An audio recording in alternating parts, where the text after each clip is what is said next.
there's still an hour between the last speaker and the Buket.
Okay, maybe we should start. We're almost 20 minutes late, but we'll have some time so we can try to give each speaker an hour.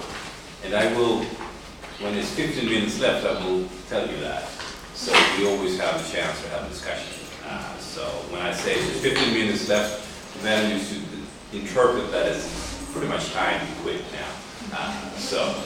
Okay?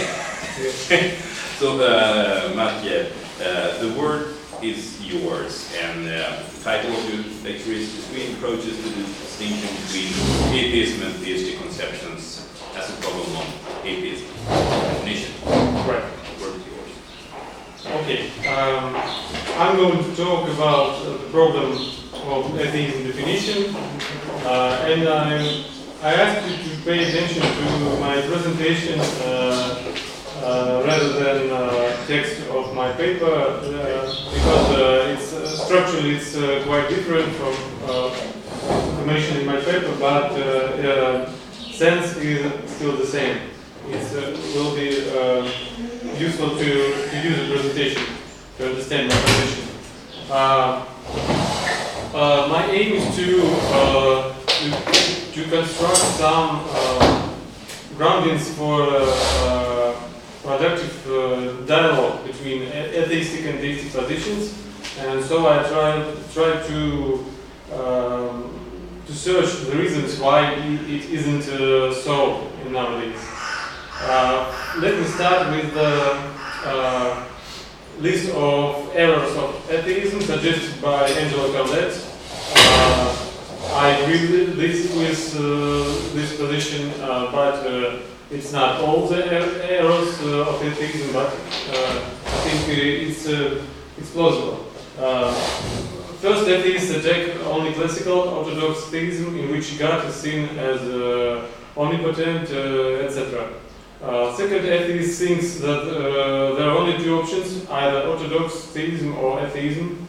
Third is that atheists cheat by conflating agnosticism and skepticism with atheism. And fourth, it's a hasty conclusion, which take place in atheism by closely examining only this one sample of theism. They lead to the assumption that all forms of theism are equally flawed. All these errors, I think, is one big error which has some parts, and I think it's grounded on the most bigger problem about which I will talk. But before it, I'll show you the list of features and the problems which entangled with these features, in addition to position of Angelo Carlet. Firstly, in modern atheism, it's assumed that there is no need for a metaphysical justification of atheistic position. The problem with it is the ontological statement, as I see it, needs ontological or metaphysical justification. Second feature is that it's assumed that atheism may be the position by default, as the most simple position. I think it's a case of begging the question. There is absence of explicit documentation in this position, or there is no clearly expressed position at all. So there is no justification. And third feature is it's assumed that it's possible to be a universal atheist in relation to all concepts of God. I don't think that it is possible to justify this position clearly or in some appropriate sense, especially for a negative atheism, about which I'll talk later. You see three works by Anthony Flew, Rich Dawkins, and John Shook, in which you can find these features in the list. Let's go deeper to the problem and see the quotation from Anthony Flew's The Presumption of Atheism. Whereas nowadays the usual meaning of atheist in English is someone who asserts that there is no such being as God, I want the word to be understood here much less positively. I want the original Greek prefix a to be read in the same way in atheist as in customary is written in such other Greek English words as amoral, atypical, and asymmetrical. In this interpretation, an atheist becomes not someone who positively asserts the non-existence of God, but someone who is simply non-atheist. Let us, for future reference, introduce the labels positive atheism for the former doctrine and negative atheism for the latter. I think that this work and this quotation also is, in some sense, the roots of modern atheism and also new atheism. Some of positions in this paper are substantiation for new atheist position. And so I think it will be very useful to analyze this position to understand why atheism in nowadays is such like it is. What is the negative atheism in the definition of Anthony Flew? Positive atheist, by his definition, is someone who positively asserts the non-existence of God. And negative atheist, someone who is simply not atheist. I am trying to understand what is simply not of atheism. And there is my consideration about it. You may be simply not atheist, but we don't usually call it a worldview.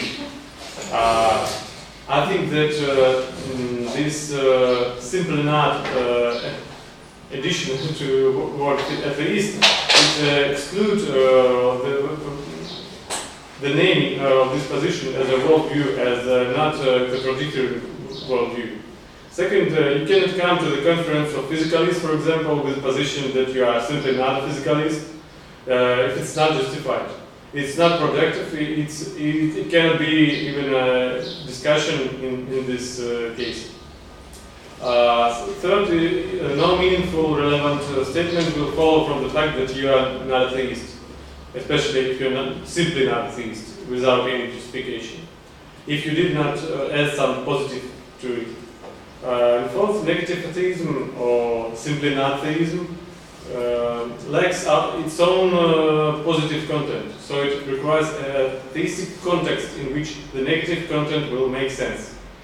It's rather part of theism than part of atheism, in my opinion. So there have to be some groundings, some theistic groundings from which negative atheist, formulate his own position. There is no any metaphysics in his position, any atheistic metaphysics.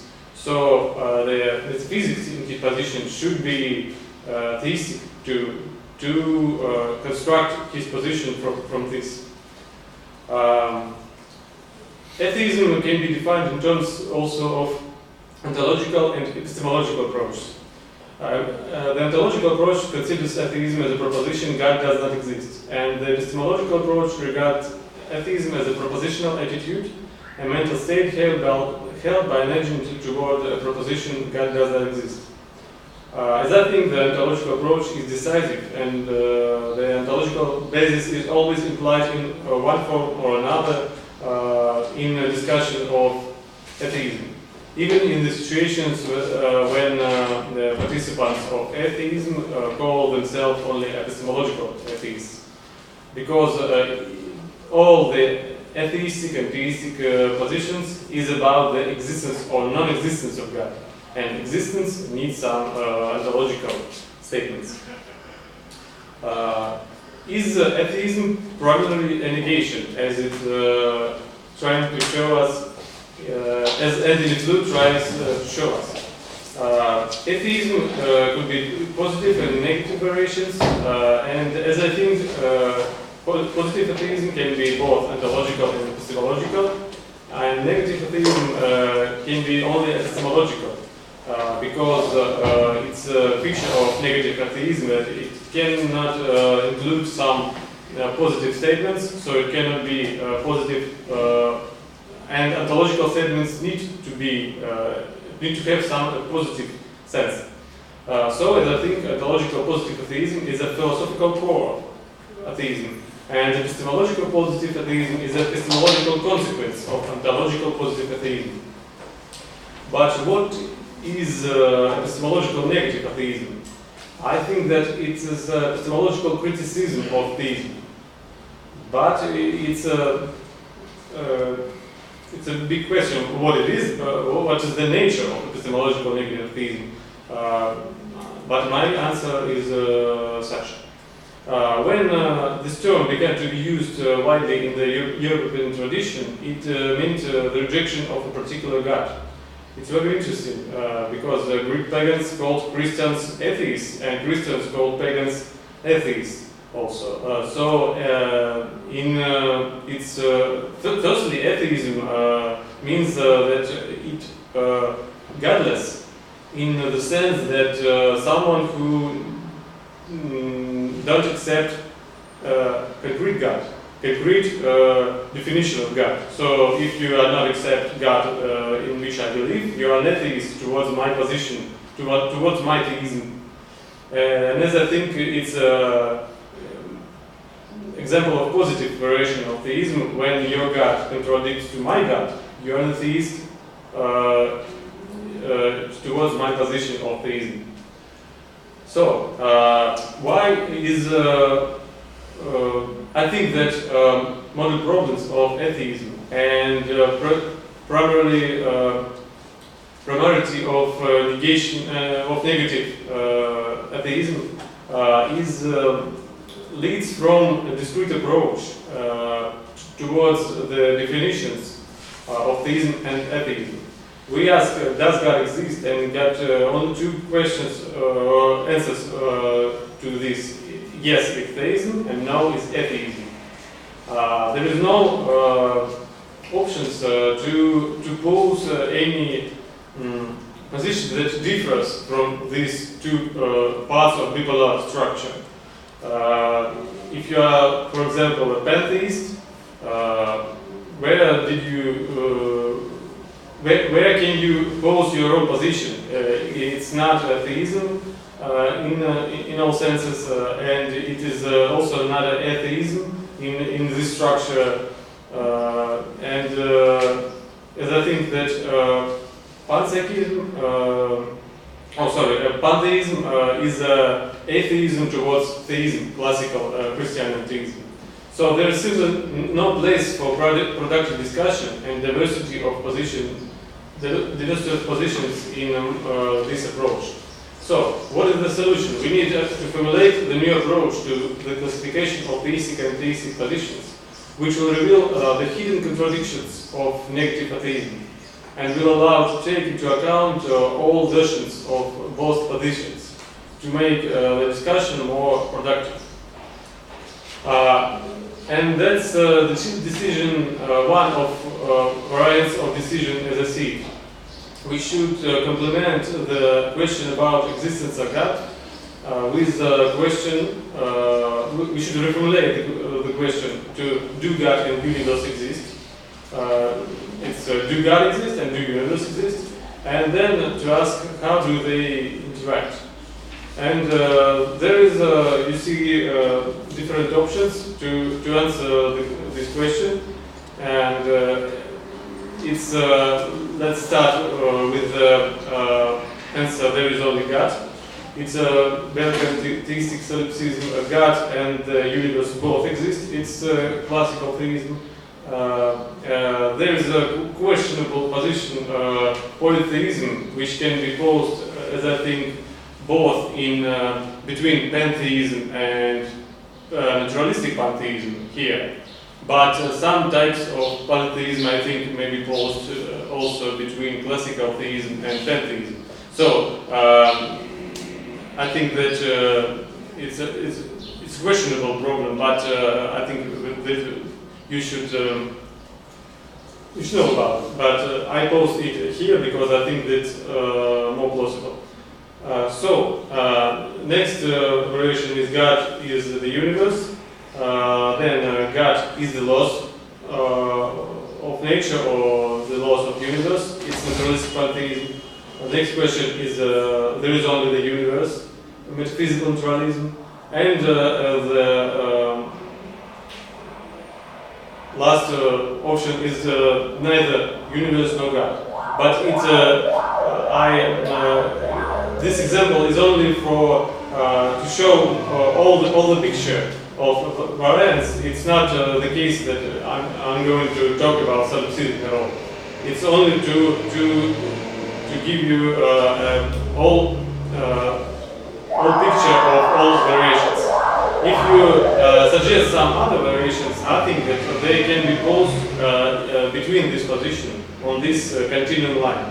It's very important, and this is my point of my position, that line should be continuum. It shouldn't be discrete. So we can pose any position of theistic and atheistic approaches on this line, and we should and we can complement this structure with another positions. And there is no end on this complementing. It can be complemented with any position. So all variants of positions will be presented in this classification. Okay, there should be a circle. It will be easier to understand what happens. But let's imagine that there is circle between this phrases. Okay. Arrows indicate positions towards which the position at the bottom of the arrow is atheistic. For example, for metaphysical naturalism is atheistic towards Bergman theistic solipsism, towards classical theism, towards polytheism, towards pantheism, and towards naturalistic pantheism. And when we move when we move to the left on this circle to naturalistic pantheism, it is atheism towards Bergman theistic solipsism, theism, polytheism, and pantheism. So when we ask what is atheism, we should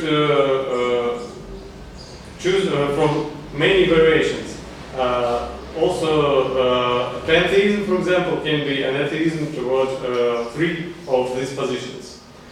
It's very important that negative atheism, as I think, is a part of theism. It's epistemological and logical theistic criticism. It's not have its own place on this table, on this structure. It's have only it's only an addition to theistic position, as I think.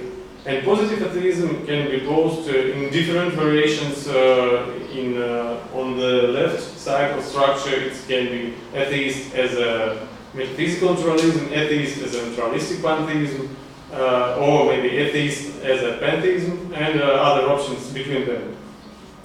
So, as I think that the main problem of modern discussion is that all discussion is like between negative atheism and classical theism. In borders of theism, but negative atheists think that themselves have a substantiated position, but it's only the part of theism. So when we show them that their position is only addition of theism, I think that they should choose some more substantiated metaphysical position from the left side of the structure. Okay, that's circle. Benefits of the approach, as I see it. First, it's a suitable place for all positive concepts. So you can pose any concept on this line. Maybe you can suggest your own list of position. It's not at the point of my position. It's I just suggest to work on continuum classification. So you can suggest all another positions and place them on different places. It's not important for my approach. It's a main point that it should be continuum, not discrete, not one of two options. Second, this approach demonstrates the incompatibility of agnosticism and skepticism with atheism. Agnosticism and skepticism should be posed on this position only as addition to position which it criticizes. It doesn't have any place on this position on the line. It has position only near the line as a negative atheism. Third, its approach helps to understand interrelations between positions and demonstrates the unobvious mutual connections of some positions. For example, it's unobvious that pantheism can be. We can look at pantheism as an atheism, and only this type of approach can demonstrate us that it is possible.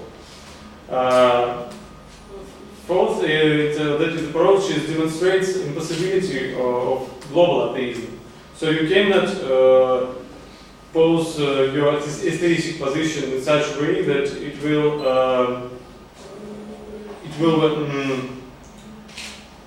contradict all the approaches and be a negative position. You have to pose a positive position. Also, it is common field for discussion. Demonstration of the approach by example. The metaphysical naturalism versus theism.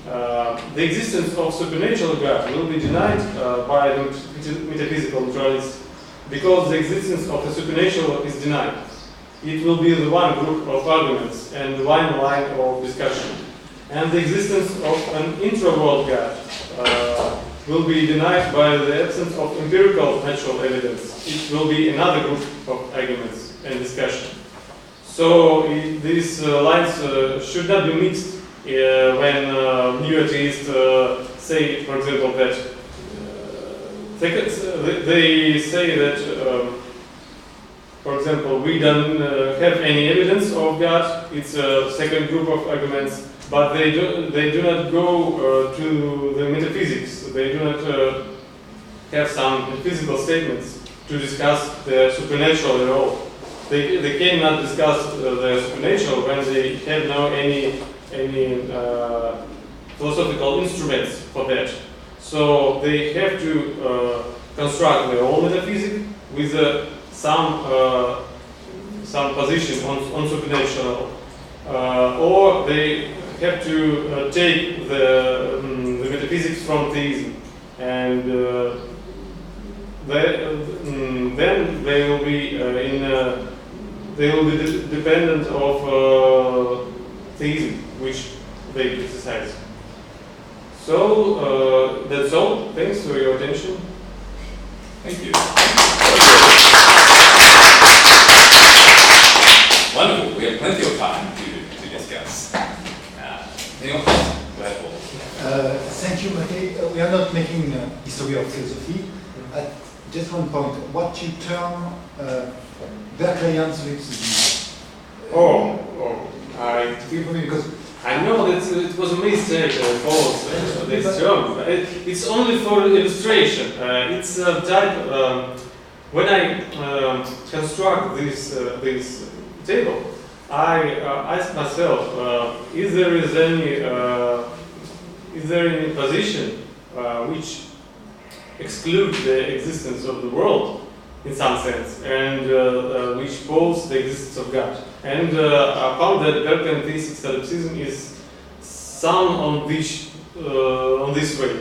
my suggestion is to label that acosmism. Because for Berkeley, only the material world does not exist, or is not proven to be existent. Only perceptions and spirits exist. But God is an other spirit. So maybe idealism. Or idealism or immaterialism. But we were not making this very briefly, but it seems to me important because there are more connections between Berkeleyan immaterialism with pantheism, for example, because everything is the same sort of perceptions, and the fact that God himself is a spirit and that whatever exists is nothing else than a spirit makes the world more homogeneous than if you have on one side a material world and on the other side God or absence of God. So what I find interesting is that with your new approach, you suggest that there are many more interrelations, and if I understand you right, you seem to claim to have demonstrated the impossibility of being a global atheist. Yeah. But who has ever proclaimed he was a global atheist? For example, the new atheists. They say that they presume that, for example, Anthony Flew, who say that negative atheism is a plausible approach, and negative atheism excludes any variations of theism, and also its position is John Shook in his systematic theology try to construct the position that he calls systematic theology, and which consists of the thoughts that atheism can be positioned without metaphysics, negative position, but it can be positioned towards all the types of religion and can exclude them only by posing that they are atheists. It's very contradictory in my opinion. So, for example, you find it in this book, this position. I think that implicitly it's also in new atheist position, in all new atheist position, I think. But it's questionable. So you emphasize the fact that a negative atheist can never pretend to have, can never contend to have refuted every other form of theism. Yes.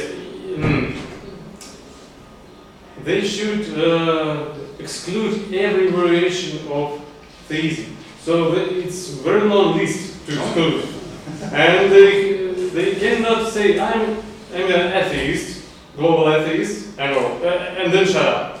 They should just have a book with on the jacket where there's a list of theistic positions and the justification for each position. Okay, let's suppose that I am a theist and I say I am a positive theist And I'm told that I have not refuted all kind of atheists because it's a symmetric position. And it would sound very strange to say, well, if I am atheist, by its very definition, I cannot be an atheist. And if someone comes up, oh, you know, you have not checked every possibility of atheism. Okay, it's when we talk about negative atheism, it's impossible. But when we talk about positive atheism, it's possible. It's very important difference. So theism is positive by the definition. If you try to construct some metaphysical position negative towards atheism, for example, atheism, double atheism, then it's strange, but it's possible. So when you, on the basis of your position is negation of negation, so you cannot exclude all the options of atheism. Because if you're trying to be negative, not positive, if you're trying to be negative, you have there is no positive substantiation of your position. So you, with what thoughts you're going to exclude all the varieties. There is no positive position. I think that it's negative atheism is maybe some kind of a virus that add to theistic position and live, or maybe a parasite that live with help of the theistic position. It cannot live if we dissolve this relation. It cannot live without theism. That's my point. But isn't it just that it's ambiguous to say, I'm saying I'm not a theist? Then my question would be, okay, are you an agnostic or an atheist? I would ask. So it's just that it's ambiguous. I don't know if you're saying you're not a theist, but are you agnostic or are you? So I mean, isn't that the major problem with negative atheism, that it doesn't discriminate between being what you would call positive atheist and agnostic? Because that's what's left. If you put up the screen, you have the round one. If I'm saying I'm not a theist, okay, it could either mean that I deny all the positions that has theism in it, so to say. And then I ask, is it so that you have a positive form of atheism, like metaphysical naturalism, or are you an agnostic? So isn't it, that's the problem with Flu's position, is that we don't know whether you're an agnostic or an atheist, or that is, in your terminology, in Flu's terminology, a positive atheist. So we don't know, but we want to find out, are you an agnostic or are you? Okay, you mean, if I catch your position correctly? I'm not a theist. That's negative, right? And that includes all the varieties of positions, agnostics, skeptics. May I? Yeah. Okay. That's what I would think. I want to know more to know what you are. Okay, and I think that's one side of the problem. There are more sides, but yeah. Skeptics and agnostics should not be in one team with atheists. I think that's clearly different position. I agree. So when we're talking about atheism, there are no place for agnostics and skeptics at all, in my opinion. So now the atheism in a global sense, as a group of positions, I think that's very that's the reason of all the problems of atheism. It's very eclectic. It's very combined of all different approaches, and there is no appropriate system on which there can be positive or productive justification. On this point, I'm an agnosticist. Let's say on this I'm a skeptic, and this here I'm an atheist. it's a Dawkins position. He in 1 hour he calls himself an atheist, agnostics, and skeptics in one discussion. He changed this very. No, I'm agnostic. He would just say that I withhold judgment whether there is a God or gods. I withhold judgment on that. So it includes all gods and gods. I withhold judgment on that. Well, telling someone else. Yeah, go ahead. Yeah, maybe a skeptic or agnostic wouldn't be happy to be labeled a negative atheist. Would say, I withhold judgment, but it's like just a label. I'm a theist that doesn't catch my position. And definitely I'm not an atheist because I'm an agnostic. So maybe that's a problem with the labeling. Okay, I'm not I'm not suggesting to pose agnostic or skeptic positions in the negative atheism. I just say that it's the same as a negative atheism in relation to classical theism. Agnosticism and skepticism towards theism is the same. That is very similar, in other words, as the negative atheism.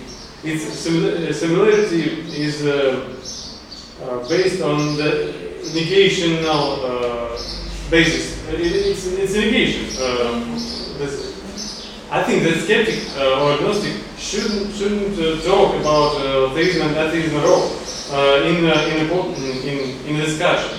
So if he said that I don't know, is there any God in the universe or outside the universe, then after that he cannot say anything about existence or non-existence of God.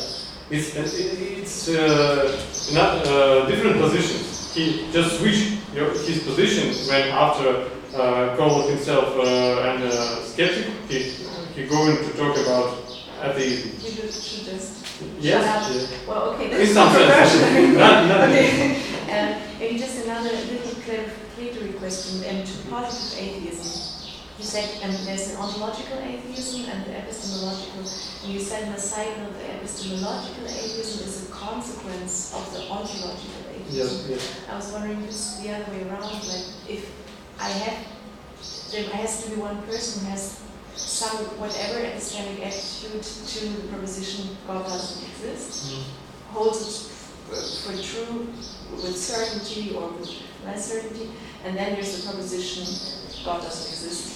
But it's not the other way around, so it's not there's a proposition God doesn't exist, and as a consequence there are some people who hold this proposition. Okay. Or in what sense did you mean epistemological is a consequence of ontological atheism? Maybe I just did it again. Okay.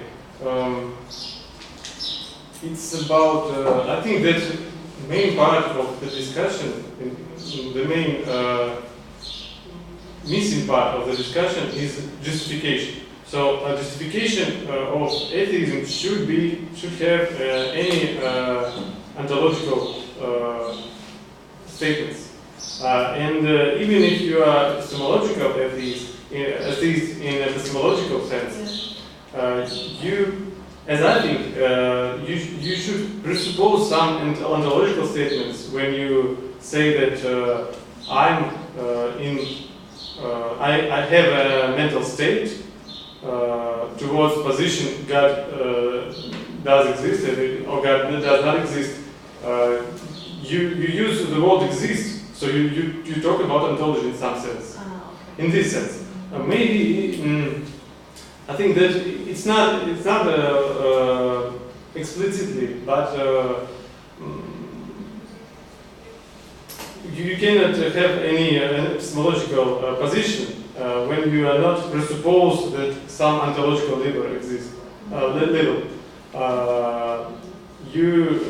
I think that's important presupposition, even necessary presupposition for epistemology. Okay, Igor. So, okay, Matthew, thank you for the talk. So, I have a clarification question. I didn't really understand what's the difference between ontological atheism and epistemological atheism. Could you maybe... Okay, I think that it's better to show on what I mean with the example. When we talk about rationality for believing in God, it's a epistemological question. And when we talk about existence of God, it's an ontological question. So when you are saying that I think that it's rational to believe in God, it's a epistemological part of atheism. It is a ground of negation. So if I have epistemological grounds or reasons for negation of the existence of God, or not acceptance of his existence, then I'm epistemological positive atheist. And if I have some arguments like, I don't know, ontological arguments, disprove of existence, then I'm ontological. Yeah, and I have maybe one question more, namely, so look, we baptize children. So, and baptized children and unbaptized children, they are atheists or not atheists? How you have to consider them? Because we talk about atheism as a kind of, so we consider a proposition and we make an attitude towards the proposition, but if we are infants, for example, so children, they are atheists or not atheists. What do you have to say about that? It differs on which sense. I think, for example, if your understanding of God it differs from understanding of God for these children, they are atheists towards the opposition of theism. I think its relation is more important than our aim to group all the atheists in one team. I think it's not the main aim for discussion. We should connect. We should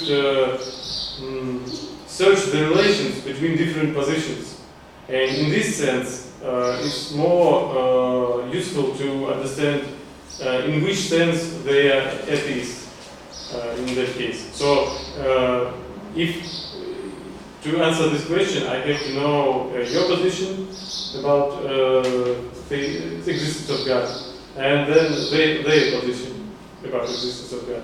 So it's very important to know which God they think exists. But the problem that many people don't consider the proposition at all. So that's the problem. It's probably, and I think that we should differ. We should differ the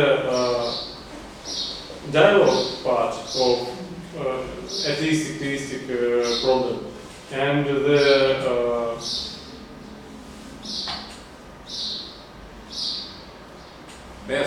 part of and also part of atheistic problem for everyday life. It's not important for many people to call themselves atheists or theists. It's not important to compare different positions.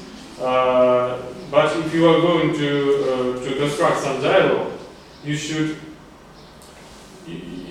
understand that relation between two positions. And in this case, you should decide in which God you believe, what is the God, what type of God is in that you believe. And only in this case you can have a dialogue, and the dialogue is the main aim of my approach. It's the main constructive dialogue, and I think it's only one way we can do it. Just a quick one on that. I think Opie is right. Opie call these people, these small children, for innocents. That is, you need first to develop the possibility of the concept of God to be able to affirm it or deny it. So he talks about all kids as innocents. So that's another option.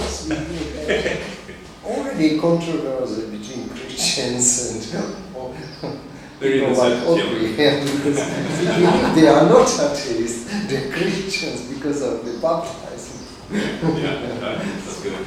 Okay. So my point, maybe yeah, go ahead. My point was that maybe in order to define atheism, we should go more deeply to an ontological, metaphysical level and look about the relationship between human being as the whole and God, or maybe yes, But I agree with you. But how? What is the question? Do you pose to indicate the variety of position? So the problem of it's being the question for atheists, of course. Yeah, if I say there is the same relationship between me and God, then so that this is someone who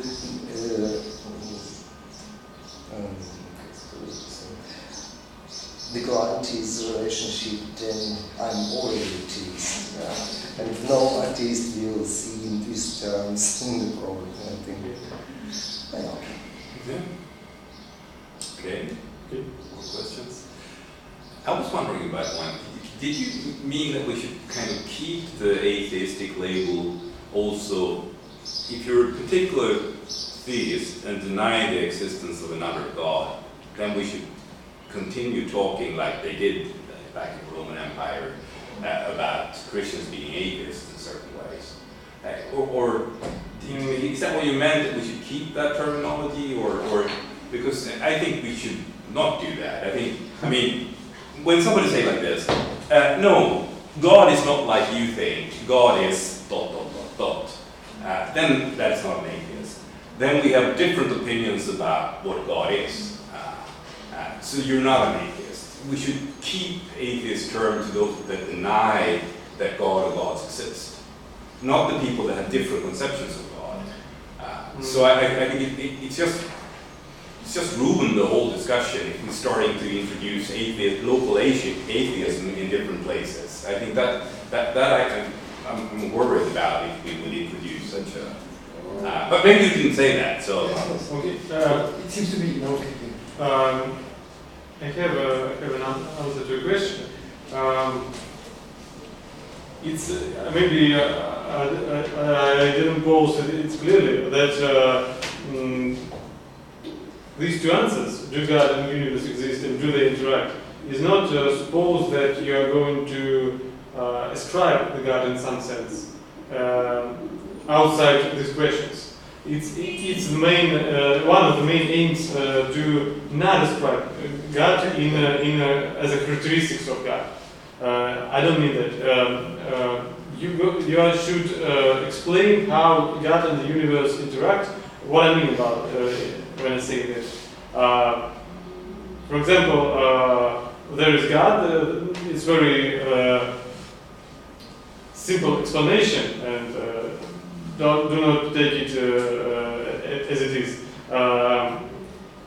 There is God and there is world, and they both exist. They interact in some sense. They the same. Then the God is in the world. It's two circles. We may illustrate this as two circles, which cross themselves or posed near each other. So this is the addition to classical question: do God exist? Not the characterization of every God in the list, as I think, and it will be necessary, but we don't need any explanations more than that. The characterization will be, I think, it's more than we need.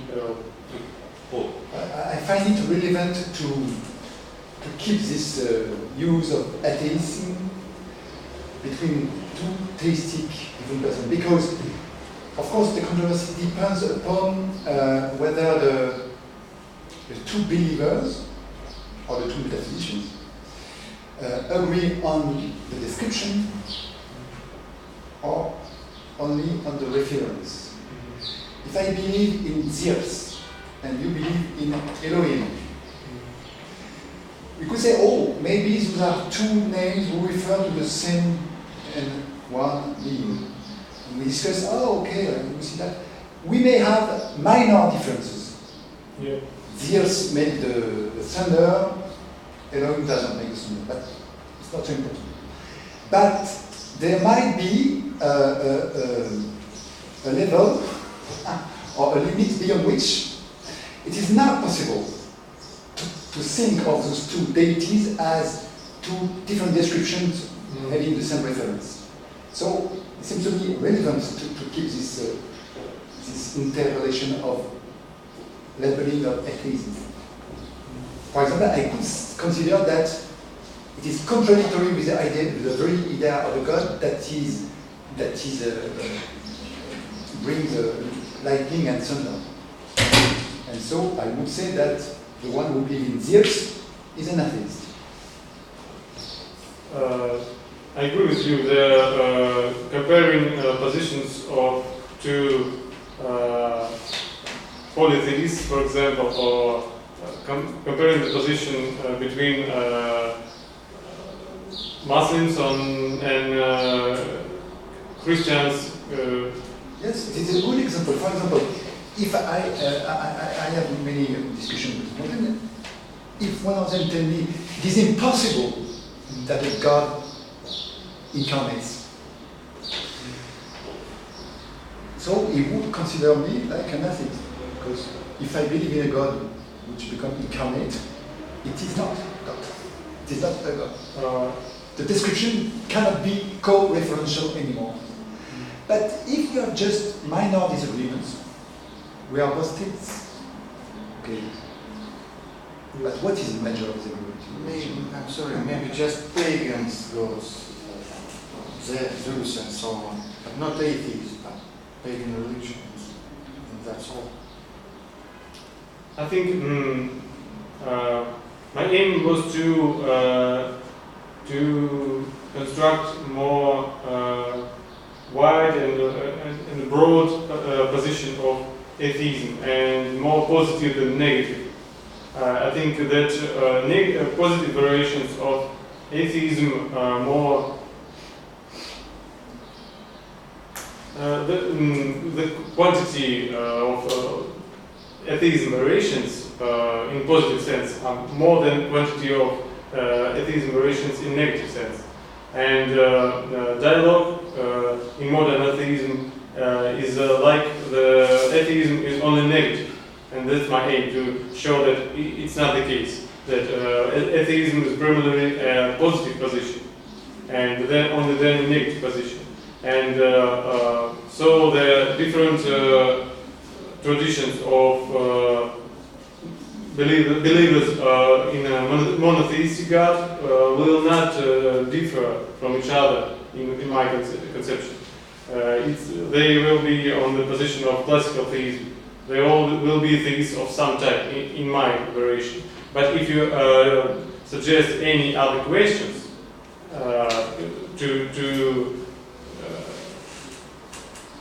ascribe the atheist position, so then there will be any variations of question. I don't know. But in my position, they are the same. The type of theism which differ from classical theism is polytheism and pantheism. Maybe panentheism, maybe deism, no, but it's only in some sense, but it's not important for my classification. Is God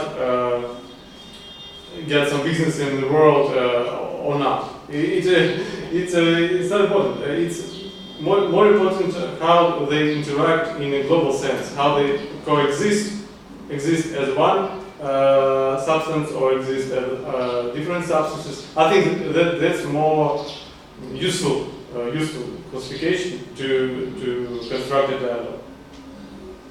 Okay. So good words again. the whole session with, I think. Thank you so much for a very interesting paper, and we move on. Okay. Next paper. Yes.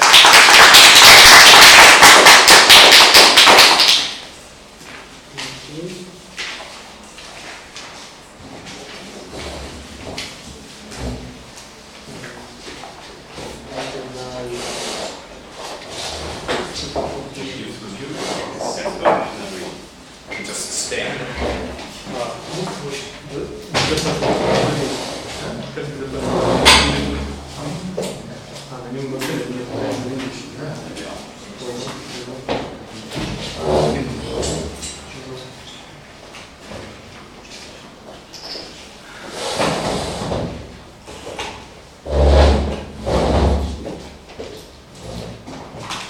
Okay, then we're at the last paper by Alexei on atheism, atheism, and the theistic. Yes, but we're not that tired. We'll be with you. Dear colleagues, thank you. First of all, I should say that I noticed yesterday that I had sent you the drafts with many mistakes. I'm sorry for this. And I will try to improve your first impressions. But I offer not a discussion, not an academic paper, but something like philosophical, psychological contemplation, maybe. So, you will see. First of all, atheism is a complex phenomenon that includes cognitive and emotional components. This phenomenon is common in Christian countries, or maybe post-Christian, expressing a lack of faith in God. I don't think that this phenomenon should be assessed as something unequivocally negative. It turned out that love for neighbor, it is the love for human being that Christ commanded as the second of the most important commandments, today and even more in former times is neglected. Christianity had more than 1,000 years to change the world for the better, to create a society based on love for neighbor, fully realizing this intention, but it failed to success in it. Moreover, humanism is often even positioned as a doctrine opposed towards Christianity. From my point of view, the main core of humanism is just respect to human being, rather than some anti-Christian ideology. In this sense, atheism and secularism have brought something important to European culture. In addition to the lack of love for one's neighbor, it is with social disharmony, which is the cause of many terrible evils. People face diseases and natural disasters, which are considered as examples of different types of evil. Moreover, it's precisely evil that is often presented as the main argument in favor of atheism. The logic is this: if there were God, there would be no evil at all, or at least there wouldn't be it so much. In modern philosophical theology, this problem is often formulated as follows: is the evil in the world is consistent with a good and omnipotent God? However, the formulation of this question is very ambiguous, because the whole world lies in evil, according to St. John. But at the same time, this thesis is not an argument in favor of atheism. Why is it so? Ancient societies knew about evil no less than we do. Perhaps they came across it even more often than a resident of some prosperous European country of these days.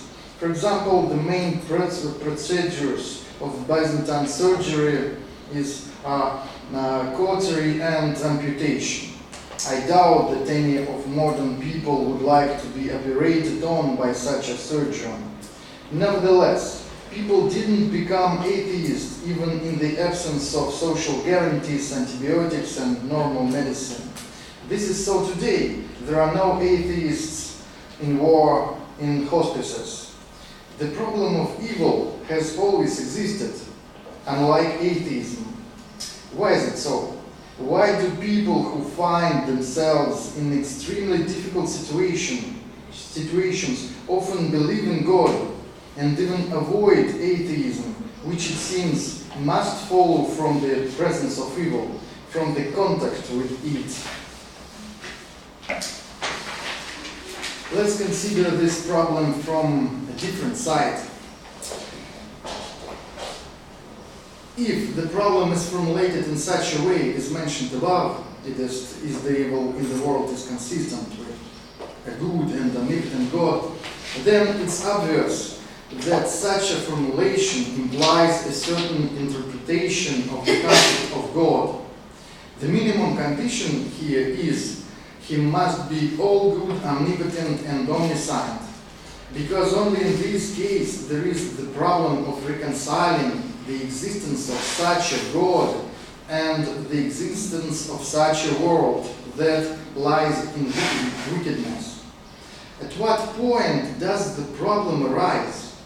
After all, it's clear that for the Apostle John, evil was a characteristic of the fallen world and not an argument against the existence of God. On the contrary, the presence of evil in the world indicated the need for salvation, whereas now it's becoming an accusation, a pretension to God. Both believers and non-believers recognize the existence of evil, but some believe in God while others don't.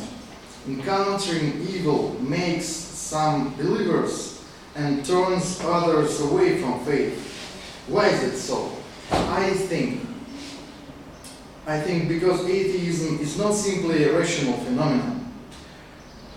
We can find certain emotional reactions behind it. As a rule, faith and disbelief are not calculated but elected. It's a kind of existential election, I would say.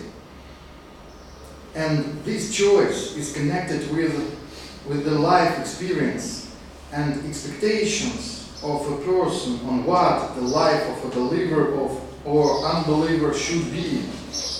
That is why the conversation about atheism is very difficult.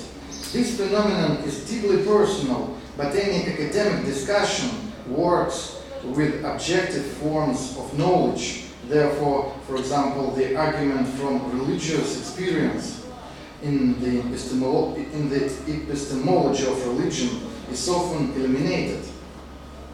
Consequently, the problem of evil and theodicy is formulated in such a way, trying to fix the formal contradiction, the good God or the evil world. Nevertheless, many people in reality cry out to God from some hellish depth, never ceasing to believe in spite of anything. It can therefore be admitted that the theoretical dilemma of either the good God or the evil world is false. First, one should ask, on what basis is it considered that God must meet our descriptions, expectations, and requirements? Do we know what omnipotence is, or omniscience, or what is it like to be all good? These questions should be answered negatively. We don't know what is it like to possess these qualities, and therefore we don't know what the situation looks like from his point of view. So we cannot know how the goodness of God and evil of this world should relate.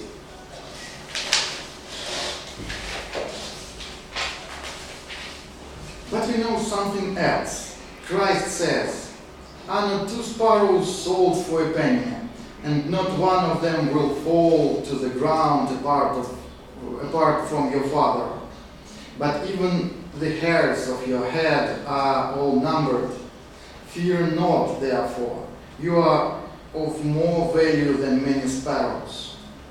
It may seem paradoxical, but atheism can be born precisely from this thought. For here it said, what connects God and man? Namely, God's providence and care for people. But when a person doesn't find this care, the connection is lost. Christian culture transmits the idea of the providence. It is the thought that God cares about man, that no hair will fall from a person's head without the will of God. But let's imagine that a person is confronted with evil. Recall, for example, the Great Terror in the Soviet Union, the Holocaust, the Rwandan care of God about people. Where is the care of God? Christ says, fear not therefore, but people are afraid, because they do not see His will in what is happening. By now, we have accumulated such a baggage of knowledge that we cannot ignore the evil in our history. We should not get away from this issue. The suffering of other people is our suffering. I think atheism is born from a sense of lack of providence. When we don't see the actions of God in the world, even in certain situations, for what else can witness about God? When a person prays and doesn't receive an answer, this is the source of atheism, but this is not a theoretical problem. It seems that the universe is indifferent to what is happening inside it. This feeling of indifference is the meaning of atheism, its emotional root. This feeling was replaced in metaphysics with proofs of the existence of God. No matter what evil we face with, God must still be somewhere. God of traditional metaphysics must be recognized as existing in any case. If friends of Job always justify loyalty to God, prove His goodness, then the friends of Christ, on the contrary, betray and doubt. Unless I see in His hands the mark of the nails, and place my finger into the mark of the nails, and place my hand into His side, I will never believe. His own meeting with Christ can only persuade Thomas. But not everyone has such a meeting. Our culture has the experience of God-forsakenness. There is a view that atheism begins with religious hypocrisy. Long before the development of scientific ideas that would somehow contradict religious views, hypocrisy turned out to be the cause of atheism, supporting its existence. However, later, when the picture of the world began to change and scientific and technological progress began to advance, atheism received a number of indirect confirmations, and therefore it turned into an independent phenomenon, which is very significant now. However, the phenomenon of religious hypocrisy is also a ground for atheism in our days. If you look at what Christianity is most often criticized for, you will realize that one of the most frequently mentioned problems is precisely hypocrisy of the clergy and believers in general. When the problem of evil was added to this, which is none other than the problem of providence, arises a steady phenomenon of atheism. After all, atheism may indicate a serious attitude towards faith in God, against hypocrisy.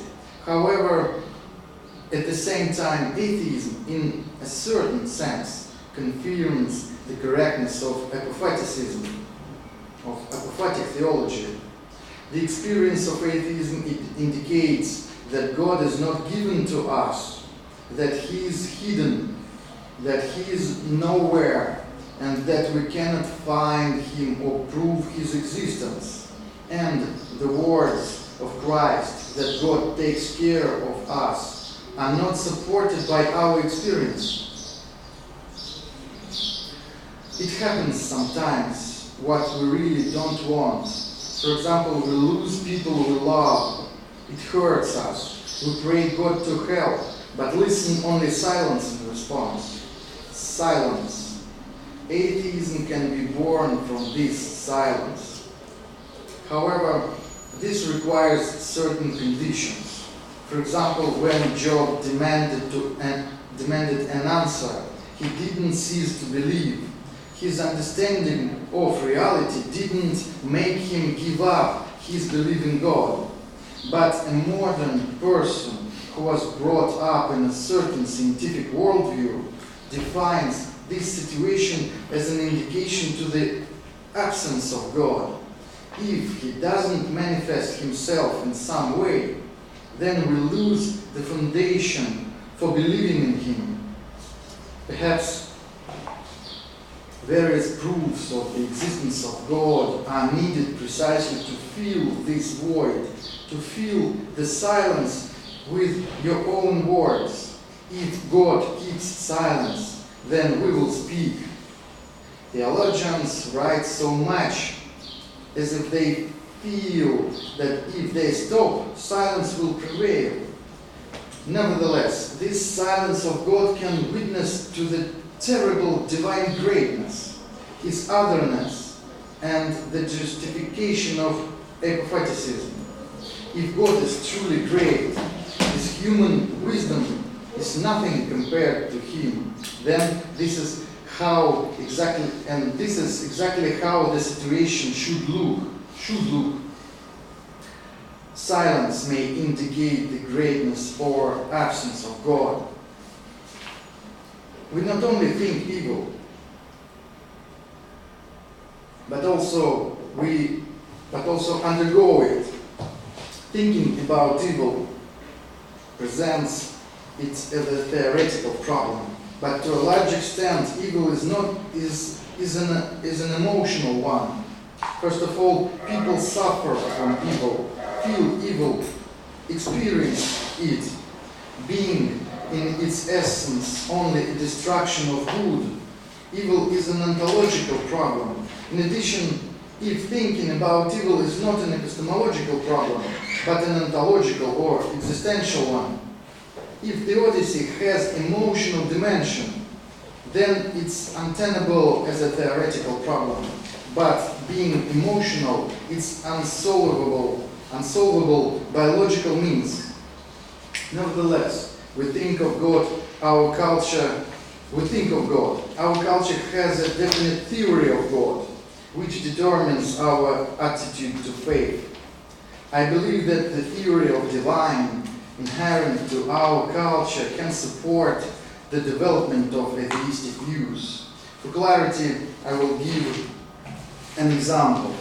In his book, Don't Sleep, There Are Snakes, Life and Language in the Amazonian Jungle, Daniel Everett describes a case of religion perception that I would like to bring. I turned to Kohoi and asked, "What's up?" He was standing to my right, his strong, brown, lean body tensed from what he was looking at. "Don't you see him over there?" he asked impatiently. I don't know how to spell it exactly, but Higagai, one of the beings that lives above the clouds, is standing on the beach yelling at us, telling us he will kill us if we go to the jungle. "Where?" I asked. "I don't see him." "Right there," Koho snapped, looking intently toward the middle of the apparently empty beach. in the jungle, behind the beach? No, they're on the beach. Look, he replied with exasperation. And then Everett goes on. What I had just witnessed over the more than 2 decades since that summer morning, I have tried to come to grips with the significance of how two cultures, my European-based culture and the Pirahas culture, could see reality so differently. I could never have proved to the Pirahas that the beach was empty, nor could they have convinced me that there was anything, much less a spirit on it. As a scientist, objectivity is one of my most deeply held values. If we could just try harder, I once thought, surely we could each see the world as others see it, and learn to respect one's another views more readily. But as I learned from the Pirahas, the Brazilian tribe, our expectations, our culture, and our experiences can render even perceptions of the environment nearly incommensurable cross-culturally. The end of quotation. It seems to me that this is a good example of non-theoretical attitude to religion. In this case, a certain religious experience is something natural that doesn't require any proofs and therefore refutations. Of course, it can be said that these are dark people, unenlightened by the light of education and European culture. But this can hardly be agreed. According to the description of Everett, they are very pragmatic people. They cannot be blamed for some idealization of reality. Quite the contrary, they relate to life simply and naturally, pragmatically. And of course, they also suffer from diseases and evils, but this doesn't lead them to atheism. It seems that such a way is simply impossible for them. The topic of my report is atheism, apophaticism, and theodicy. I believe that these rubrics are internally related. On the one hand, atheism confirms the rightness of the apophatic approach. God is not given to us. God is an open question. On the other hand, the absence of God in the combination with the problem of evil and suffering can lead to atheism. If we suffer and God doesn't manifest himself, then we have the reason to doubt that he exists at all.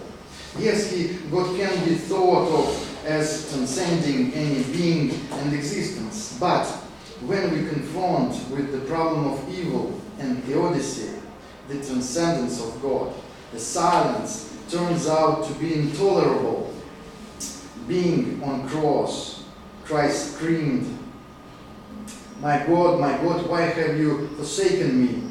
I think translation that is more correct will be not why, but for what. For what have you forsaken me? And in this case, the question arises, for what? Really, for what? For what purpose? All this leads me to the question, can it be so that our understanding of the divine, our theory of God, creates the conditions under which atheism develops?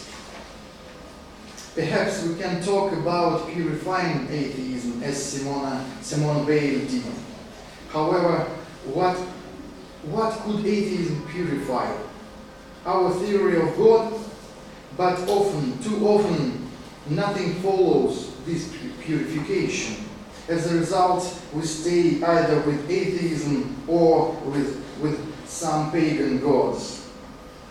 And if the forsakenness of which Christ testifies may be overcome only by death and resurrection, then God's absence can be avoided only in two ways: either by passing through the mystery of death or by fighting with the hypocrisy that leads to the cross. So the cross is the center of the problem.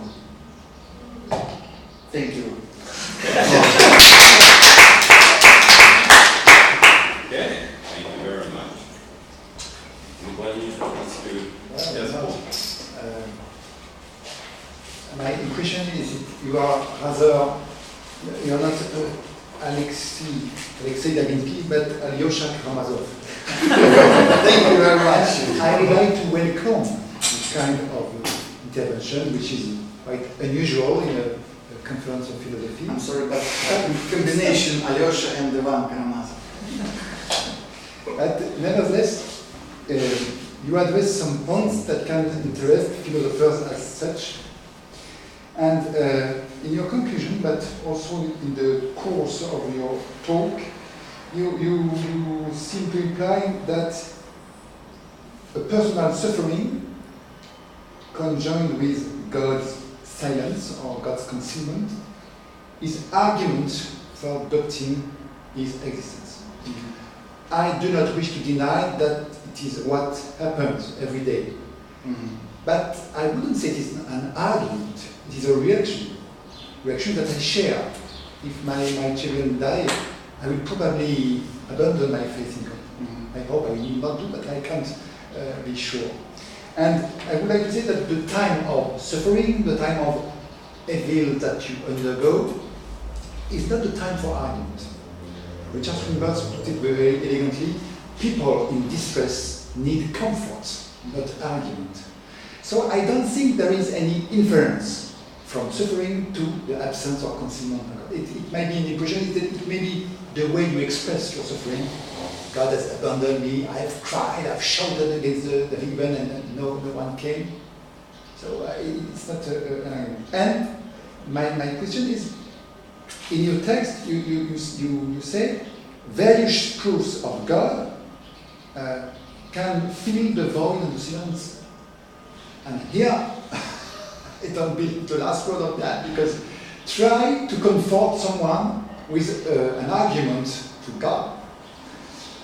I don't think it will do. Although, in the Holy Scripture, you find in the second book of Maccabees, when the 7 children are tortured and put to death, the only way to comfort them, you say, look, my son, look the world, it is not self-existent, it owes its existence to God, so be confident that the Lord, if He allows that you suffer by fidelity to His law, He will repair you. Okay. But it is exceptional.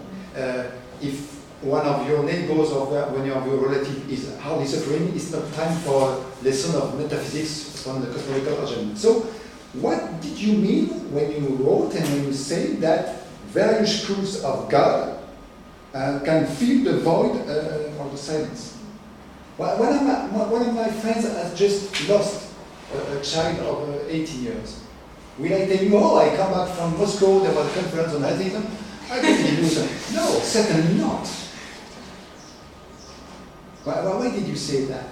Have you experienced I think circumstances under which a theoretical discourse, a proof of God's existence, is comforting? I think first of all, I agree with you. And my words about feeling of emptiness it's two stages. When people crying, when people suffer, so then they feel some absence of God. They need God. They want to speak with Him, and they waiting for an answer. And second level, when person looking for some good argumentation, some ideas about theology and philosophical ideas. And when I wrote about this feeling of emptiness, I mean that this second stage works. So it's two levels of my papers, I would say. So it's they don't contradict to each other from my point of view. I think it's the long way because, for example, Job, when he is cried and screamed to the heaven, he hadn't some text of philosophers who could help him, but what he had, it's only his experience. And now we live in the great culture. We have many information, much more than previous times. So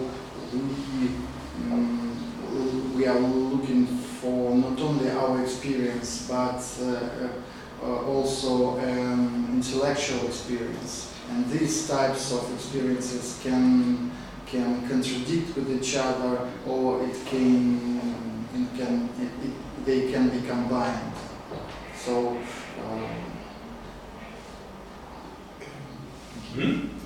Good. Yeah, because you were just referring now to Job.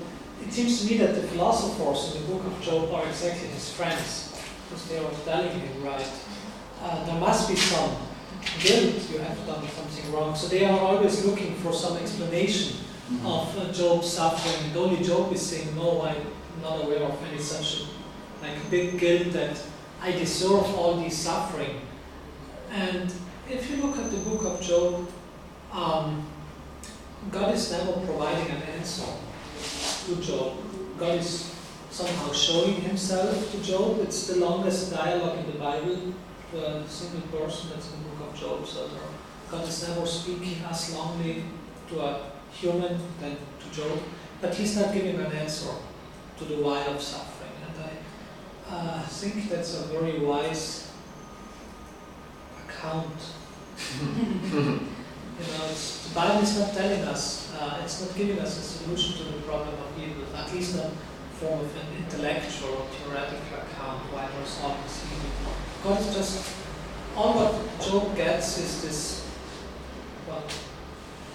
rich experience of the presence of God, where God is also showing his might, his power, and for some reason this seems to be enough for Job, because the Job is saying, well, now I see that you are the Lord and I will stay silent.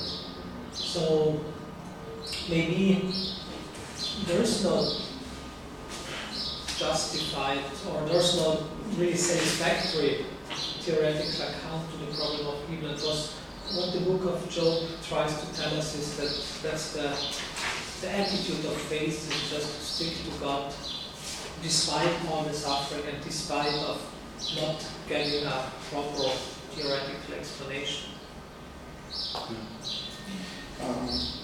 Thank you. I told yesterday to Veronica that from my point of view, the problem of theodicy and the problem of hiddenness is two sides of one coin. So in this case, in the case of Job, God opens to Job some things. He shows him universe and creating of universe and so on, and it's somehow, I don't know why, but it's convinced. It convinces Job, and and it's enough for him. But this hiddenness or silence of God is very important. And if we suffer, okay, we can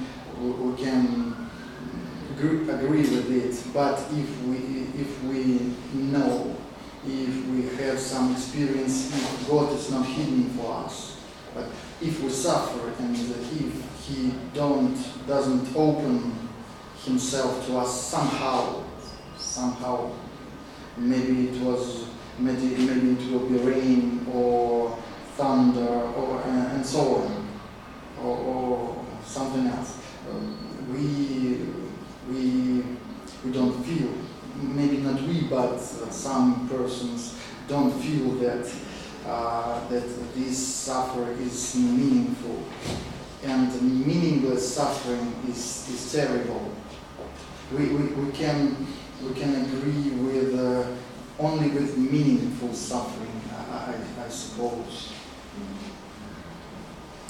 I was wondering a little bit, thank you, it's very interesting and very, very good.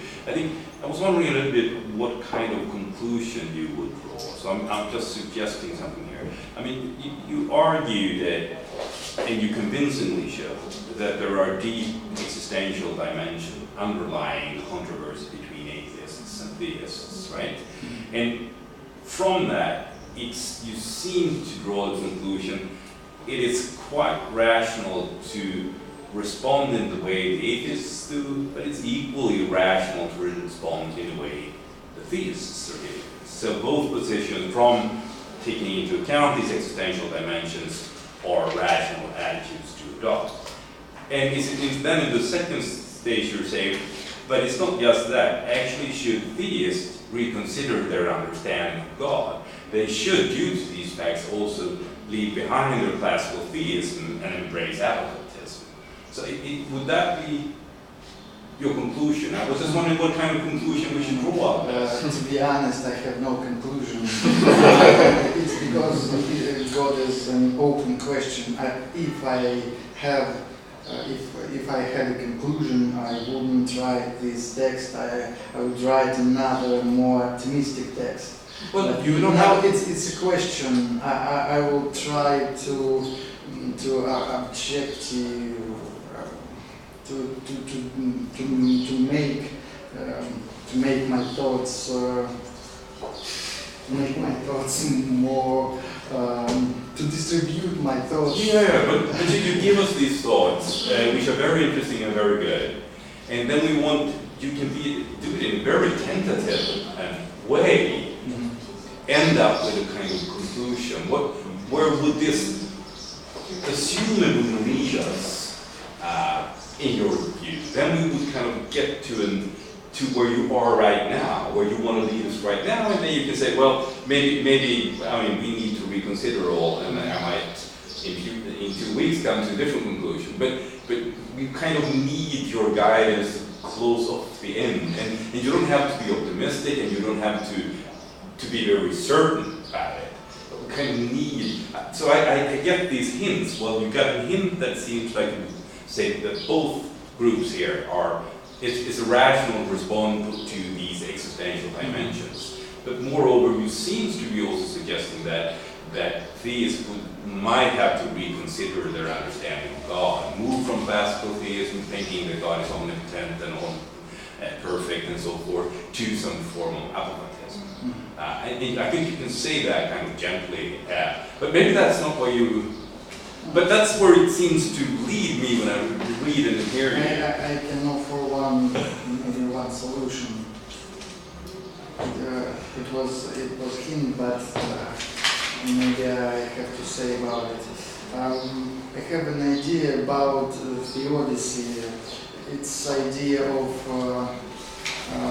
Clement of Rome, first Bishop of Rome, who in his first letters to Corinthians said about disharmonies. First of all, it's social disharmony, and second is disharmony in the universe. And he said that universal disharmony caused by social disharmony. Of course, it's just metaphysics, or maybe it's just an idea, but it's interesting that I would say we should try this type of theodicy if we can create such a society when there will not be some diseases, some sins. So maybe harmony in social sphere can change the universe in the better way, and there will be two harmonies, social harmony and the harmony in the universe. So it's theodicy which I offer, but I have no time and some prepared material to do it. So this is my hint. We should fight with the hypocrisy to create good society, to create a new universe. So we can try to do it, at least. Yeah. Well, the theology could also be a topic of different paper. Thank you so much, Alexei, for your talk. I have a question, this following question, yeah. So you wrote to apophatism is going on very existential, so through suffering, through evil, through doubts, and in some sense you come to apophatism along by kind of negation of theoretical constructions and so on. But historical apophatism is exactly the opposite. What you doing? So look, for example, the classical apophatism is Pseudo Dionysius Areopagita.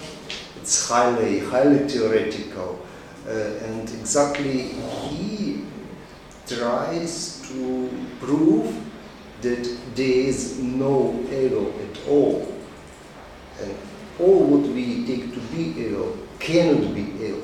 Ego is impossible. So, how do you see this situation? Yeah, why you are so called, maybe you are existential apophatist? Mm-hmm. And what is the relationship between your apophatism and apophatism of people like Thomas? He's also apophatist. Yeah, of course, it's there's no question about that. So, or Dionysius, yeah. So, how do you see this problem? This problem? If it is a problem at all, yeah. Thank you for the question. It's a very good question, and I very like your term existential apophatism. Yeah, I will use it if you don't mind, of course. Of course, apophatism is very ancient tradition. It goes not only to the Dionysius, but to the Philo of Alexandrinus, and goes more deeper to the Plato. And this is old tradition, of course, but my attitude was not from the history, but from the nowadays. I just try to feel the root, to feel the problem, the very nerve of the atheism. I would imagine, I imagined that I am atheist, and what should I feel? If I am atheist, what should I feel? If I were atheist, what would I feel? And from my point of view, this problem of suffering is most important. But existential apophatism maybe is a very good idea. And when I became Christian, I began with Pasternak and Dr. Zhivago and some kind of existential Christianity. So I think these very close topics. So, and I have a short comments. So my experience about suffering, I don't have any big suffering experience. So the most bad what I have in life, so maybe little diseases. But then I experience suffering now, so action. So I never have a problem with God's existence. The opposite is true. In this moment, I feel that there is God.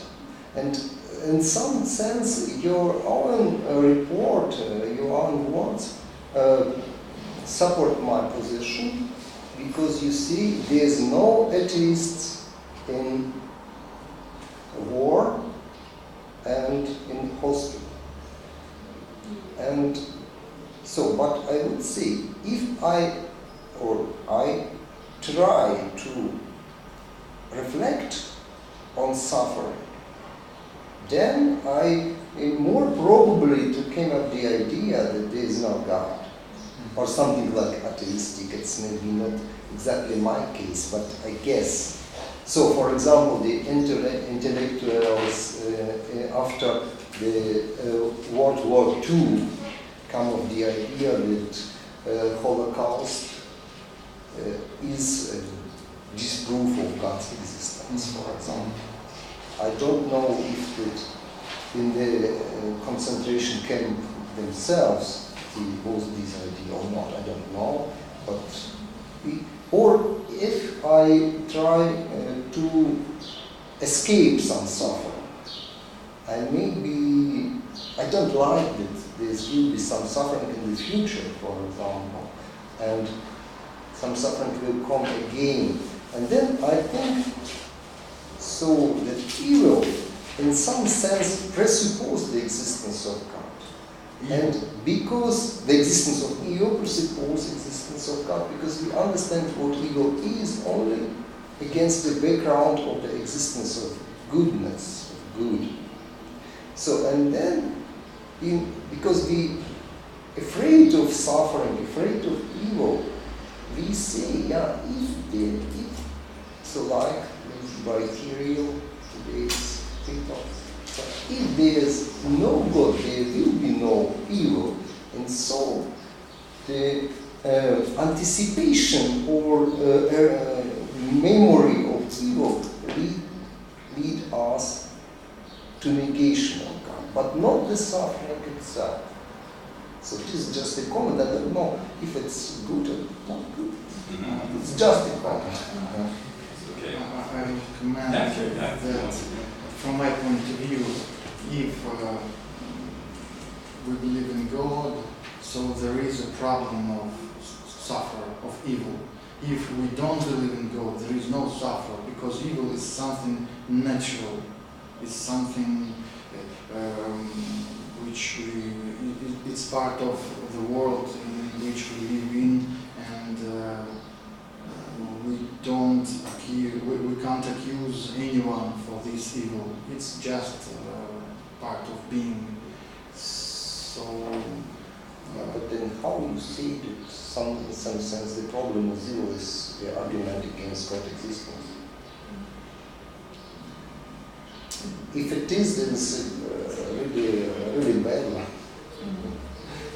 Yeah, well, let's just continue. We have with Tyrell. Okay, thank you for your talk, Alexei. So I have two questions, but I put in the one narrative, I think. So as I'm trying to follow you, you presented some arguments like argument from hiddenness of God and evil, and then say that the problem with these arguments is that there is no connection with God, connection is lost, or we are in a situation where we just cannot communicate somehow, just don't have enough intellectual, emotional, I don't know which, what are the resources for this. And close to the end, you introduced the concept, using the concept of religious experience. And it seemed to me that you were trying to establish this connection by this concept. And so I'm just wondering if I'm right in this position. And the second question, that I think that religious experience, is a kind of difficult thing to deal with. Even if we accept this common notion of religious experience.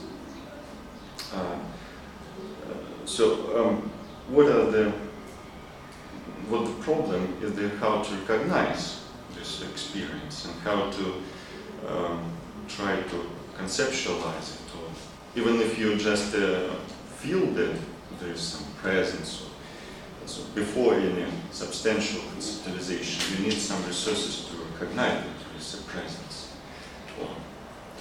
And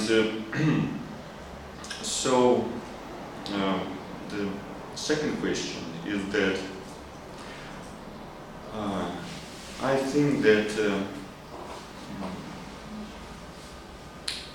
it is hard just to say that religious experience could solve this problem. And even if it is, if we could do it, could we say that religious experience and the capacity to recognize religious experience is something which differs believers from theists from atheists, and that atheists is just people who just don't have this ability to recognize religious experience, and that in some way they are so not normal from the theistic point of view. I would say that maybe it can't solve the problem, but openness of God can make suffering meaningful. And this the main reason from my point of view. Because if someone suffers and he believes in God, he understands that his suffering is useful for something or for somewhat. He got these problems for some sins or for some his future benefits and so on. It's meaningful suffering. But in the situation of hiddenness, suffering is meaningless, and of course it's not an answer. It's not a final answer, but it eliminates the core problem. The problem became not so huge, not so hard, and not so problematic from my point of view. I think so. Veronica. Thanks. Yeah, thanks a lot for this paper. I think the topic is extremely interesting. Also the interconnection of the problem of evil and the problem of goodness. Not only in the Schellenbergian sense, but like, as you said, absence of presence of God. In the end of your paper, you said that if the problem of evil has an emotional dimension, it is untenable as a theoretical problem and unsolvable or not to be solved by logical means. And I wonder whether we can't keep the differentiation between the emotional problem and the logical problem.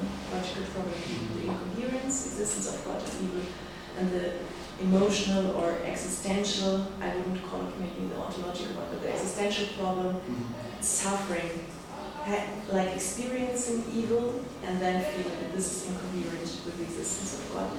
And I find it helpful that if there are really two problems, then there are also two solutions to this problem. And Plantinga famously said that any defense, for example, his free will defense, was never meant to be a solution to the emotional or existential problem, but only to the logical one. So I think we should keep this in mind, that of course two problems and then two solutions. A logical answer, so if someone is suffering and experiencing horrible evil, I say, well, that's so good that God cherishes the good of moral freedom, and you know, it's sarcastic. I have tried unefficient. No, well, maybe I would become an atheist. Like, so, yeah, so we should maybe really not mix this up. And I wonder what you think about this. Another thought I had, it seemed as if you think that all atheists experience the problem of evil in an existential way, and that's the way why they become then atheists. And this, I think, is controversial. It might also be the theoretical problem. I'm pondering in my mind, and then I come to the conclusion. And then just one, I think it's very controversial what you say, but I think it's very interesting. In page 1 you say the problem of evil has always been, but atheists not. What are the grounds of this? Cool thesis. Yeah. But yeah. Okay. First of all, concerning the first question, my background was Hume's duality. As you know, it's a type of dividing of statements about being and statements about what should be, or normative statements. So there is different topics. From one side we have an emotional one, and from the other is intellectual, and they goes with each other, but they not the same. And for this reason, the intellectual answer can solve the problem of emotions and otherwise. So I agree with Plantinga for this reason that if a person suffers, it's absurd to try to prove him, to disprove him that he is suffering is not logical and so on. So my methodology is trying to cut some misunderstandings, some pseudo problems,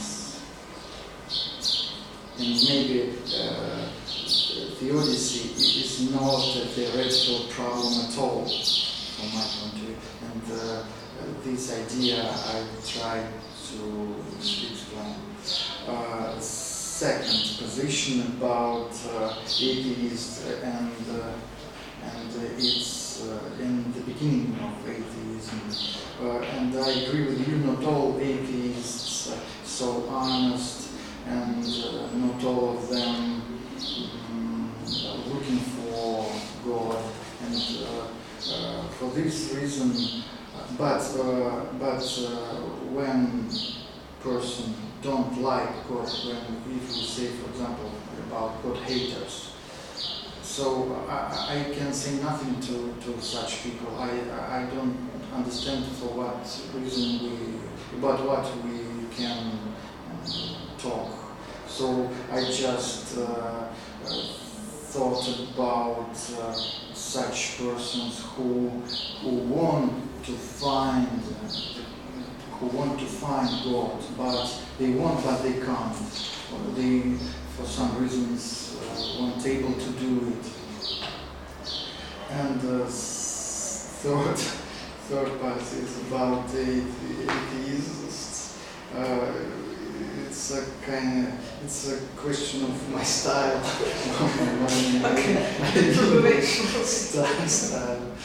So it's not a problem, I think. Okay. The last question. You were emphasizing like the existential or practical dimension of the problem of evil. So I'm wondering, would you say that in this regard, a religion like Christianity has an advantage over a religion like, say Islam, because you have the incarnation of Christ, and since Christ himself was undergoing this suffering, so you can say like Christ, he's like the primary also example of, or like, well, he's a personification of theodicy, like himself. So even the Son of God has to undergo this suffering, so it should not be surprising for us that we experience evil if even Christ himself had to experience this terrible evil. So would you say this is somehow an advantage of an incarnational religion, let's put it that way, whereas in Islam you don't have this feature, this incarnational feature? Or would it be maybe a disadvantage, because from an Islamic perspective you might say, well, we are really emphasizing the transcendence of God, and so we have to resort to some form of skeptical theism. We can just say, well, God is just so transcendent that we cannot apply our concepts of goodness or omnipotence or omniscience to God, and therefore we can only remain silent or agnostic about this issue. I would say, first of all, that as far as I know, from the point of view of Muslim theology, it's hard to say about theodicy, because good and evil is the will of Allah, and for this reason what he wants, so it is a good, and he wants you to suffer, and you will be suffer, and there is no contradiction in this situation. As far as I know, I'm not a specialist in this field. But what about Christianity? I agree with you that it's that Christ and cross is best example of theodicy and maybe solution of theodicy. And it's paradoxical, but exactly the cross. And from one hand, it stands the problem of theodicy. On the other hand, it solves the problem of theodicy. But it depends on us. If we are ready to suffer, if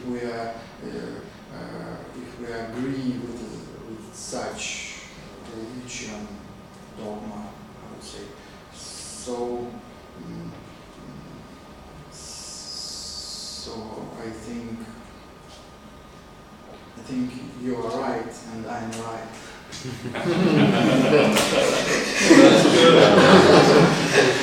Okay. Thank you so much. Thank you very much. Okay. Maybe you say some final word. Just a short summary of all the papers. Yes.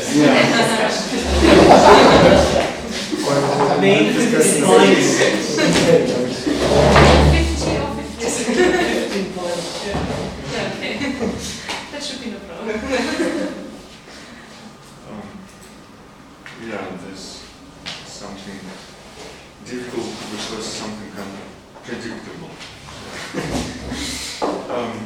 So I just want to thank everybody that you agreed to come and to participate in this conference. I think that some topics were constantly repeated here, just argument from hiddenness, evil.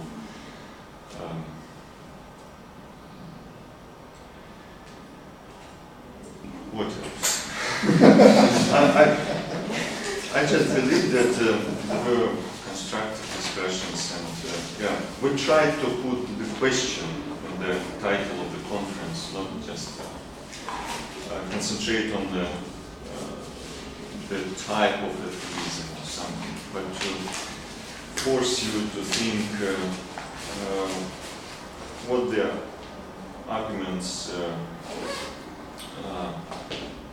which are brought by theists and atheists, how do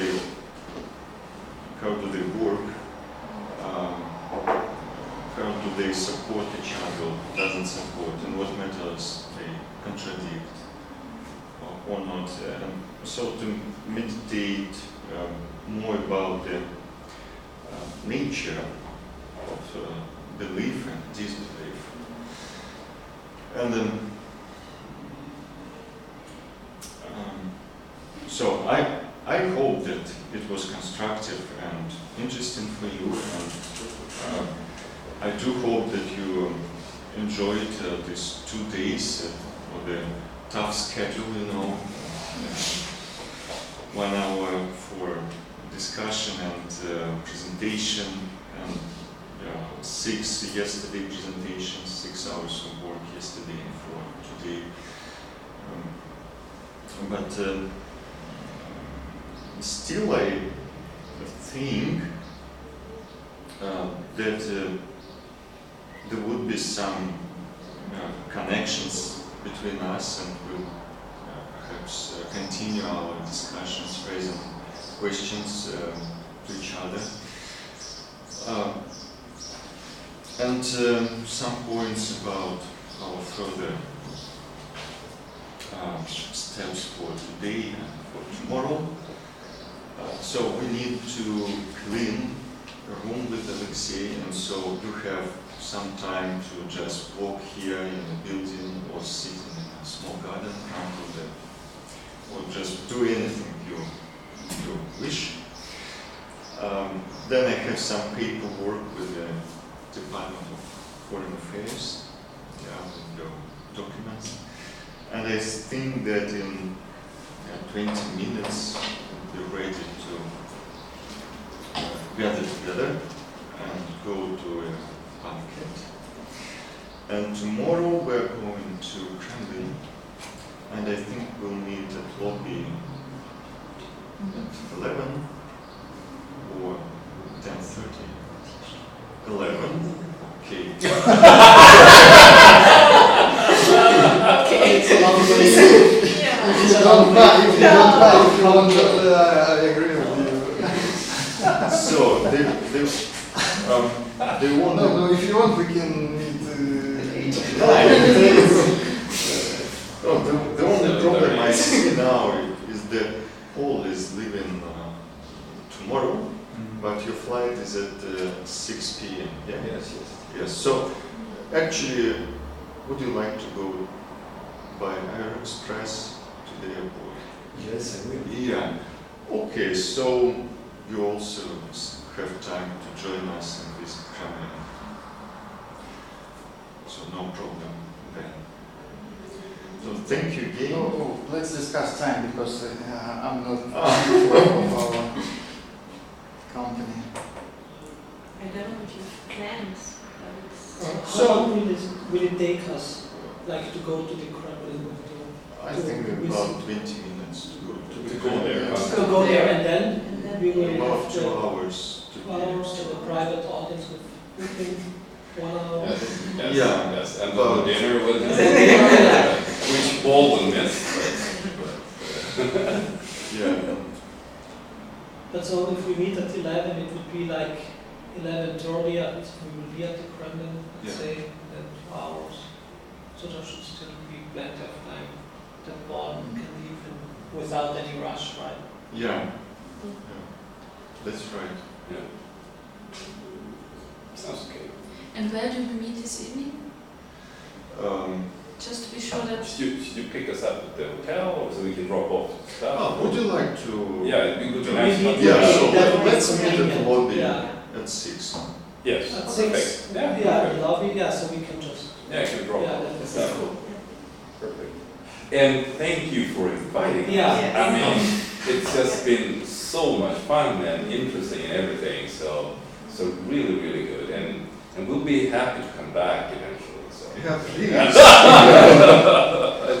really good. I have prepared a little song in order to congratulate, but maybe it's better during the banquet. Okay. Yeah. That would be the appropriate environment. Yeah. You could teach us in some so we can... It's a Russian tune. It's a Russian tune.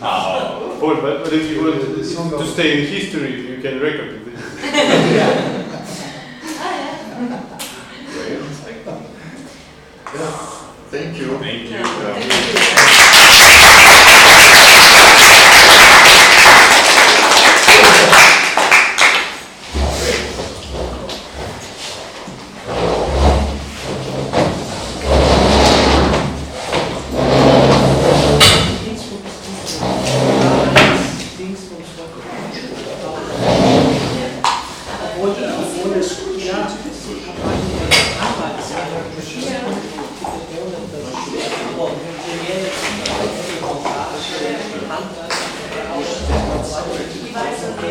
Don't forget your umbrellas.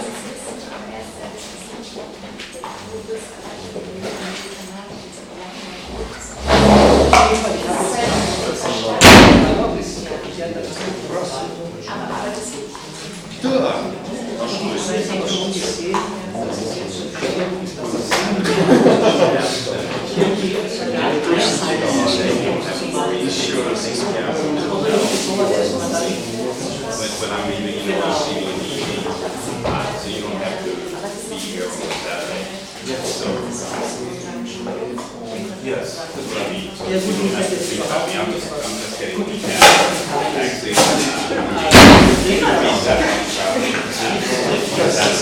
Yeah. So you don't have to be happy and all. Yeah. Enjoy your family.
Yes, I can show you a PDF with.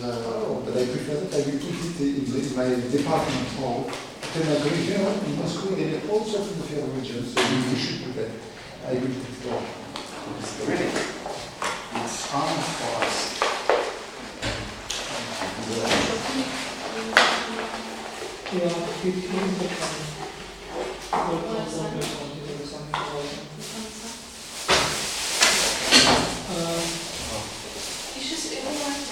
Maria Stepan, Pani Stepanica.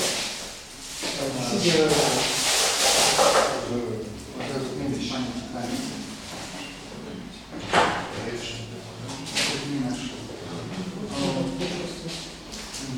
It's about memory of memory. It's something. It's Maria Stepanova.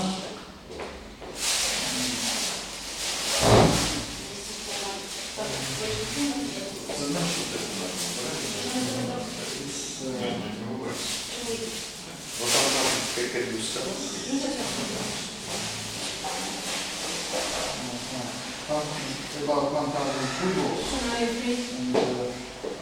you have bought it. Yeah, but it sounds but only if it's easy. She told me, like, if it's easy to find, like if it's a very specific book or We can so nothing relaxing.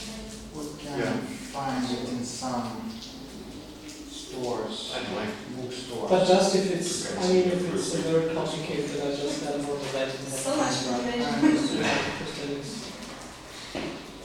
Нас будут какие-то книжные магазины рядом?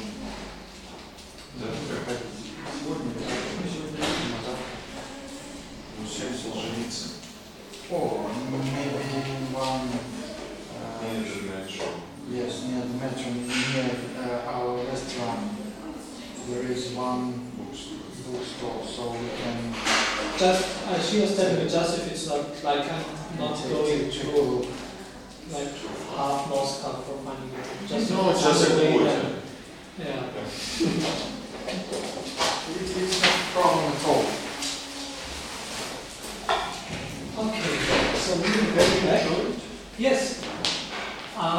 I was also reading the Hoppe paper,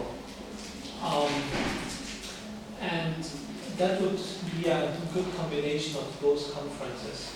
Like if we, like his title is arguing about worldviews. So he's saying his main argument is you can have different worldviews, like one theist, one atheist, and the future and philosophy of religion will be like that's for him the more constructive way of doing philosophy of religion will be to focus more on these worldviews and to realize that it's not a matter of I have to convince you that your theistic worldview is wrong and my atheist is right or the other way around, but just to get a more comprehensive understanding of what your worldview is, what the consequences of your worldview are, and vice versa. So we could use something like this over a framework for saying, well, what we are doing now is just we try to analyze theistic and atheistic worldviews. Culture, politics. Yeah, exactly. I mean, it's not completely. That's theistic and theistic, just like a components of different. We are living together. So, Great teacher. Oh, I very appreciate such things. I think that would be nice. I think it would be a. We were discussing in Innsbruck some ideas that seems to be very attractive. Yeah, I guess it's just because I came across this paper and I think it's it would also be something kind of new, in terms of like if you want to put together a book, you will have also to argue for the novelty of the topic. Yeah. Do you want to organize such schedule as we have? Yeah, but I just thought like if we, for the Innsbruck conference, we could do something going into this direction and we could say, well, here, what you have done, we have analyzed more arguments